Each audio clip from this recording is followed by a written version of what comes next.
पिता अगर पाप करते हैं तो पुत्र को भागीदारी बनना पड़ता है। अगर माता करते हैं पाप कर्म तो पुत्री को भी भोगना पड़ता है। अगर गुरु करता है तो शिष्य को भी पड़ता है। अगर शिष्य पाप करते हैं तो गुरु को भी भोगना पड़ता है। तो इसमें संभल करके चलना चाहिए। क्या पाप क्या पुण्य है, इस पे विचार करना चाहिए। अच्छे कर्म से ही संत गुरुजनों मिलते हैं और अच्छे मार्गदर्शन मिलते हैं, अच्छा भक्ति मिलते हैं। अगर लड़की वैष्णव हो, लड़का वैष्णव ना हो, अगर उसको पाप कर्म करता है, मुर्गा मुर्गी मारता है, मछली बनाते हैं, तो पाप करवाते हैं, तो संभल जाना चाहिए, पाप नहीं करना चाहिए। अगर आपसे करवाते हैं तो आप अपना ताकत के साथ उस काम को छोड़ दीजिए। जितना जरूरत आपको पति को आपसे है, उससे कई गुना जरूरत आपको पति को भी है। आप उनको कहिए नहीं सुधरोगे तो हम तुम्हारे साथ छोड़ करके छुट्टी लेकर के चले जाएंगे। अगर सुधर जाओगे तो तुम्हारे साथ रहेंगे, और नहीं सुधरोगे तो मैं त्याग से अपना जिंदगी गुजार लेंगे।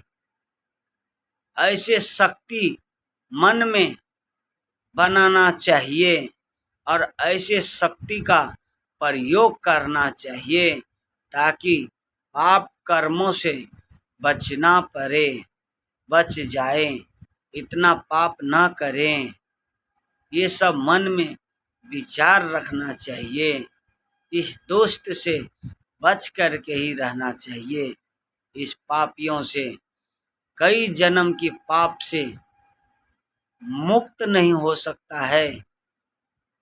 बड़ी भाग मानव तन पावा, सब संतन सब दूर गुण गावा। सब मिलकर के गुण गाते हैं। बड़ी भाग से मानव तन मिलते हैं, फिर भी ये नहीं सुधरते हैं, जिंदगी भर पाप करते रहते हैं और फिर दुख झेलते हैं।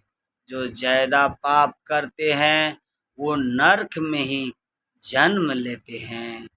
जो ज़्यादा पुण्य करते हैं, पुण्य आत्मा, वो मनुष्य में ही जन्म लेते हैं। और ज़्यादा पाप करने वाले 84 लाख जोनिंग में पशु पक्षी में ही जन्म मिलते हैं। और उससे भी ज़्यादा जो पाप पुण्य करते हैं वो भरा धनवान के घर में जन्म मिलते हैं। सब कुछ सुखी होते हैं, कभी दुखी नहीं होते हैं। और कितने आदमी कम जब करते हैं तो गरीबी में ही जन्म मिलते हैं। कभी एक घर नहीं बना सकते हैं, कुछ अपना लिए सुख नहीं मिल सकता है, पूरा जिंदगी दुखी दुखी रहता है। ये ही है पाप और पुण्य की कर्म से।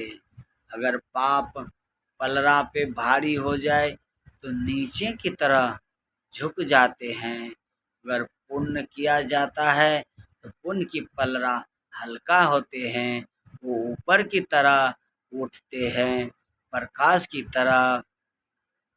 अगर आकाश से बूंद गिरते हैं तो नीचे ही धरती तालाब पे ही आते हैं।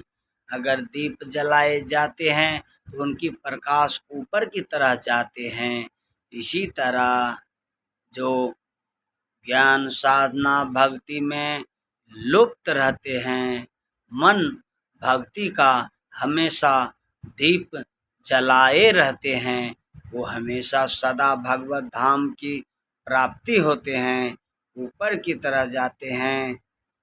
और इस संसार में ज्ञान से, वैराग से रहना चाहिए और जीवन में सुखी लाना चाहिए, अच्छा जीवन बनाना चाहिए।